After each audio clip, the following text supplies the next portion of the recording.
Arsenal. He played, of course... He hasn't got one. He, of course, played with Arsenal and then went and worked for Arsenal TV when Arsene Wenger was in charge, and then was asked not to work for Arsenal TV anymore because of some of the comments that he made. Well, so you got it wrong straight away, Dan. You got it wrong straight away. Sorry. What happened was Arsenal came to me and said, we hear you, we like what you do for us, but we hear you on other channels and you criticised Arsene Wenger. Can you not do that? I said, well, you're about a tenth of my workload. Wow. And I'm not going to change and lie for you just so that I can be Mr. Pro Arsenal. So I, in the end, decided that it wasn't right for me to work for them. So it was my choice, not theirs at the time. Now, without blowing smoke here, to Robbo. Yes. I've known Robbo for many a year. Right. And this is the thing with this job. Robbo does not shirk his responsibilities to call a situation out or anything. And it winds me up in these club channels. And by the way, a lot of networks, and particularly in the UK, a lot of networks seem to have turned into parodies of the club channels, where they hire pundits who are basically cheerleaders. Yes. And they've all got their own team, and they sit there and scream and shout when their supposed team is winning or losing. And it's just my opinion, but that's completely the wrong way to do this job.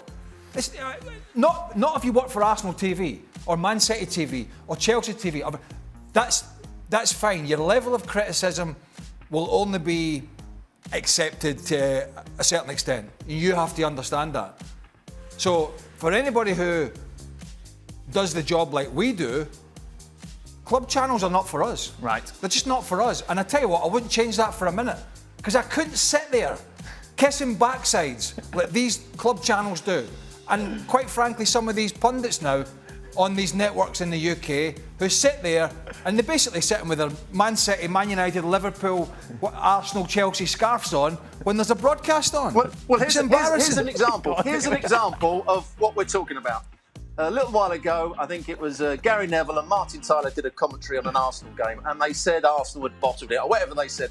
And a former Arsenal player who works for other TV channels said that they should never ever work on Arsenal games again because they were biased against Arsenal. Martin Keown was that, Robbo? Was that rubbish. Martin Keown who said that, Robbo? Yes, that's exactly who it was. Oh, we may as well name there's somebody names that's on TV that doesn't like anybody else having a go at Arsenal. Well, that's biased commentating. That's biased reporting. You can't be that if you're going to be on TV.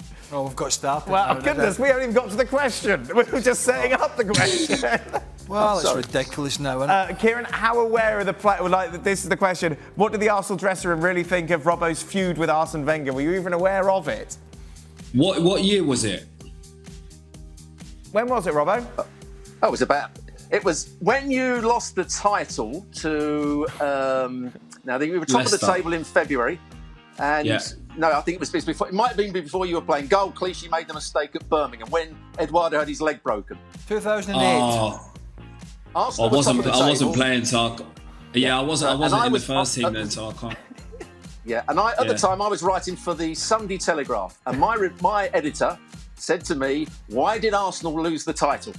You know, because they were 5 points clear, they were going to win the title, and they fell apart." And I said exactly what I thought, that Arsene Wenger was the problem. He didn't do enough work defensively. They didn't do this. Anyway, whatever I said, and that was when it all started. Wow. Was he right, Kieran? Did Interesting. Arsene not do enough work defensively?